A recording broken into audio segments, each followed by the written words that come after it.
Lição 5 da série Teologia Básica do tema O Ser de Deus. Texto de referência hoje é Provérbios, no capítulo 14, no versículo 3, que diz assim: Os olhos do Senhor estão em todo lugar, contemplando os maus e os bons. O objetivo dessa lição é simples, mas não é simplista no sentido negativo da palavra. Hoje vamos nos dedicar a conhecer o Deus de nossa fé, conhecer o Deus que nos é revelado nas Escrituras Sagradas. Como Deus é um ser imenso em sua infinitude, vamos nos ater a 3 atributos divinos dele, a saber, a transcendência, a onisciência e a soberania. Em lições passadas falamos sobre o ser de Deus e aprendemos que Deus é distinto de nós, seres humanos. Deus não está limitado ao tempo e espaço, por exemplo. Nesse sentido, somos totalmente diferentes de Deus, mesmo que a Bíblia diga que fomos criados à sua imagem e semelhança. Hoje vamos aprender um pouco mais sobre o ser de Deus e falar sobre como ele é distinto de nós e das sérias implicações disso para a nossa fé. Passemos então ao nosso primeiro ponto, a transcendência, um Deus que é Espírito. Transcendência é uma palavra que normalmente traz arrepio às pessoas, mas o termo nos remete à natureza espiritual de Deus. Por vezes vamos ver as Escrituras Sagradas falando dessa natureza espiritual do Senhor. Por exemplo, em Atos 17, no versículo 24, se diz: Ele é o Deus que fez o mundo, e tudo nele há. Uma vez que é Senhor dos céus e da terra, não habita em templos feitos por homens. Veja também o texto de Atos 7, do 48 ao 49. O Altíssimo, porém, não habita em templos feitos por mãos humanas, como diz o profeta: O céu é meu trono, e a terra é o suporte dos meus pés. Acaso construiriam para mim um templo assim tão bom? Diz o Senhor. Que lugar de descanso me poderiam fazer? Ou então podemos citar diretamente as palavras ditas por Jesus à mulher samaritana. Ele diz: Deus é espírito, e importa que seus adoradores o adorem em espírito e em verdade. João 4. Bom, mas o que isso significa então? Isso significa que assim como Deus mantém todas as coisas pelo seu próprio poder, todas as coisas em todos os lugares estão sempre diante dele. Isso também significa que ele é imutável. Deus não muda para melhor ou para pior. Deus não está sujeito ao tempo ou à mutação. Ele é pleno. Ele não está afastado da sua criação, muito pelo contrário. Ele tem plena consciência de tudo que se passa nela e ainda sustenta tudo que existe. O fato de Deus ser imutável em sua natureza é glorioso, pois a imutabilidade e a perfeição do seu caráter é o que nos garante a sua fidelidade às palavras que proporcionou e os planos que fez. Por exemplo, se Deus disse que vai voltar para buscar a sua igreja, a igreja deve esperar confiante, pois aquele que prometeu é imutável, perfeito em seu ser e é fiel.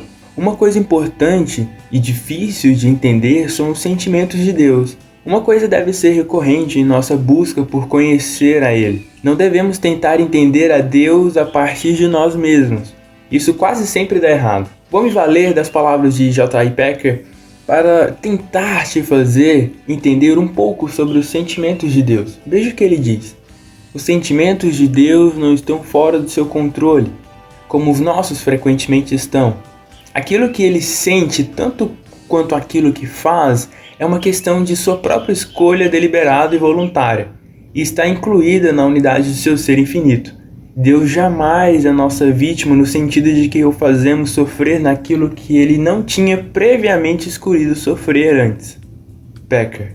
As palavras de Packer são esclarecedoras, pois nos mostra que Deus continua sendo Deus quando sofre, e isso não é evidência de sua fragilidade, mas de sua compaixão. O Deus das Escrituras Sagradas é um Deus que sente.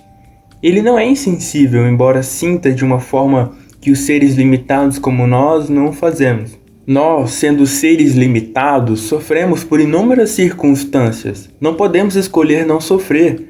A única coisa que podemos fazer é decidir o que faremos com o sofrimento. Deus é distinto de nós nisso. pois quando sofre, foi porque assim escolheu. Por fim, mais uma vez trago à tona o trecho que diz que Deus é espírito e deve ser adorado em espírito e em verdade. Mas de maneira bem direta, até porque precisamos encerrar esse ponto. Trago a explicação de Packer sobre o que é adorar a Deus em espírito e em verdade. Em espírito quer dizer com um coração renovado pelo Espírito Santo. Nem rituais, nem movimentos de corpo, nem formalidades devocionais constituem adoração sem envolvimento do coração, o qual somente o Espírito Santo pode induzir. Em verdade significa com base na revelação da realidade de Deus, que culmina na palavra encarnada de Jesus Cristo.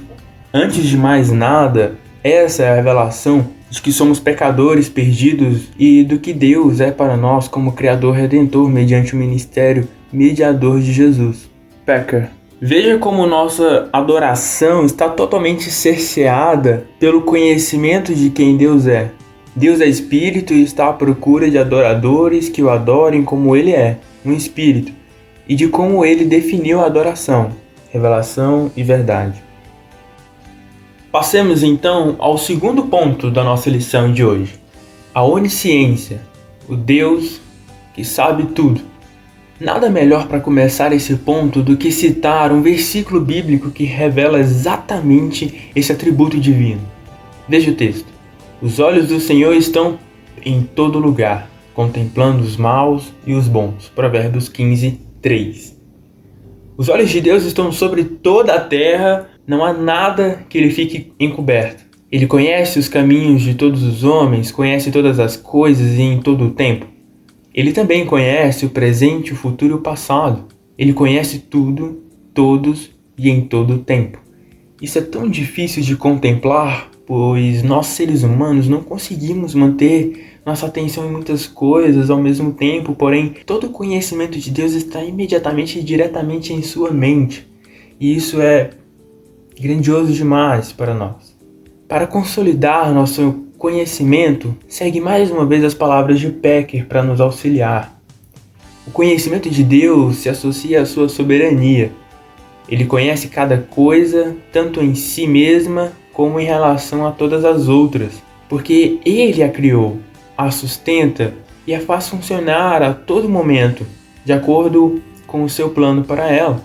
A ideia de que Deus pode saber e prever todas as coisas sem controlar todas as coisas parece não somente não escriturística, mas ilógica.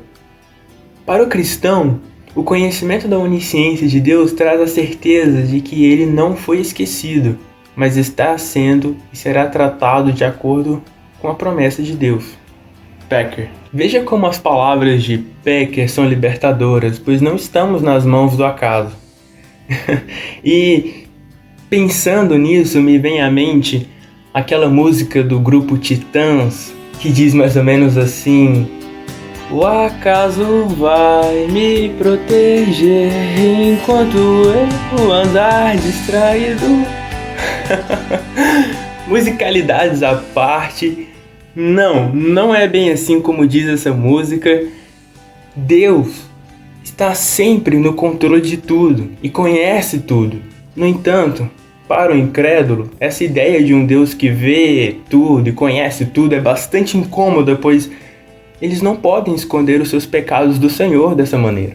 Vejamos alguns textos bíblicos que fundamentam esse atributo de Deus. Senhor, tu me sondas e me conheces, sabe quando me assento e quando me levanto. De longe penetras os meus pensamentos, esquadrinhas o meu andar, o meu deitar e conhece todos os meus caminhos. Ainda a palavra não me chegou à língua e tu, Senhor, já a conheces toda. Tu me cercas por trás e por diante, sobre mim pões as mãos. Tal conhecimento é maravilhoso demais para mim. É soberano, elevado, não o posso atingir. Salmos 139, do 1 ao 6. Esse, com certeza, é um dos textos clássicos para falar da onisciência de Deus. Mas perceba como o texto é rico em detalhes. Deus sonda no sentido de que está envolvido com a sua criação. Deus sabe todas as ações das suas criaturas. Deus sabe das escolhas que os homens estão fazendo. O texto ainda fala que Deus conhece o coração do homem antes que as palavras se formem. Isso é maravilhoso. Vejamos agora Efésios, no capítulo 1. Nele, digo, no qual fomos também feitos herança, predestinados segundo o propósito daquele que faz todas as coisas conforme o conselho da sua vontade. Veja que Paulo, sendo inspirado por Deus, está dizendo que fomos feitos filhos de Deus em Cristo segundo o plano eterno de Deus. Não fomos nós que nos tornamos filhos, mas Deus que nos escolheu e fez com que o encontrássemos como um pai, como o pai. Porque, pois dizes, ó Jacó, e falas, ó Israel, meu caminho está encoberto ao Senhor, e meu direito passa despercebido ao meu Deus? Não sabes, não ouvistes, que o eterno Deus, o Senhor, o Criador dos fins da terra, nem se cansa, nem se fadiga? Não se pode esquadrinhar o seu entendimento, faz forte o cansado e multiplica as forças dos que estão sem nenhum vigor. Os jovens se cansam e se fadigam, e os moços de exaustos caem. Mas os que esperam no Senhor renovam as suas forças, sobem com asas como águias, correm e não se cansam, caminham e não se fadigam. Isaías 40. Bom, aqui temos outro texto que revela o pleno conhecimento de Deus sobre todas as coisas. Esse texto em particular revela que o povo estava pensando que Deus não conhecia a sua realidade, mas Deus deixa claro que conhece. E o conhecimento a respeito dele não pode ser exaurido pelos homens, além de falar que ele é o sustento do seu povo. Passemos ao último ponto de nossa lição: soberania de Deus. Deus no controle de tudo. Por toda a Bíblia somos lembrados de que Deus está sentado em seu alto e sublime trono, governando todas as coisas. Não há um só milímetro da terra que não esteja sob o controle do grande soberano Deus. A verdade é que Deus reina como rei, exercendo um domínio sobre todas as coisas em seus mínimos detalhes. Veja alguns textos bíblicos que nos expõem essa verdade. O Senhor reinará por todo sempre, Êxodo 15:18. Dizei entre as nações, reina o Senhor, ele firmou o mundo, para que não se abale e julgue os povos com equidade. Salmos 96. A lua se envergonhará e o sol se confundirá quando o Senhor dos exércitos reinar no monte de Sião e em Jerusalém. Perante os seus anciões haverá glória. Isaías 24. Não se vendem 2 pardais por um asse, e nenhum deles cairá em terra sem o consentimento do vosso Pai. E quando a vós outros até os cabelos todos da cabeça estão contados, não tem mais, pois bem mais valeis vós do que muitos pardais. Mateus 10. Veja como por toda a extensão da Bíblia, textos históricos, poéticos, proféticos e nos evangelhos, a mesma verdade sobre a soberania e o domínio de Deus estão evidentes. A grande dificuldade da mente humana é compreender como essa soberania não usurpa a liberdade humana. Para entender essa questão, lanço mão das palavras de Packer. Ele diz: as criaturas racionais de Deus, angélica e humana, têm livre ação, poder de decisão pessoal naquilo que faz. Não seríamos seres morais, responsáveis perante Deus, o juiz, se assim não fosse. Nem seria possível distinguir, como faz a Escritura, entre os maus propósitos dos agentes humanos e os bons propósitos de Deus, que soberanamente governa a ação humana como meio planejado de seus propósitos. Não muito longe, o fato da livre ação nos confronta com o mistério, uma vez que o controle de Deus sobre nossas atividades livres e autodeterminadas é tão completo quanto é sobre qualquer coisa. E como isso pode ser assim é algo que escapa ao nosso conhecimento. Regularmente, porém, Deus exerce sua soberania permitindo que as coisas tomem seu curso natural, em lugar de intervir miraculosamente, causando um tipo de ruptura. Packer. Veja como é importante conhecermos o conceito de soberania de Deus. Deus realiza tudo aquilo que Ele determinou, mas ao mesmo tempo existe uma certa liberdade de agência humana, pois se assim não fosse, como os homens poderiam ser responsabilizados por atitudes e escolhas moralmente reprováveis? Para mostrar isso na prática, vejamos 2 passagens bíblicas clássicas para tratar sobre soberania de Deus e responsabilidade humana. Vejamos os textos de Gênesis 45 e Atos 2. Disse José a seus irmãos: agora chegai-vos a mim, e chegaram-se. Então disse eu, sou José, vosso irmão, a quem vendestes para o Egito. Agora, pois, não vos entristeçais, nem vos irriteis contra vós mesmos por me haverdes vendido para aqui, porque para a conservação da vida Deus me enviou diante de vós.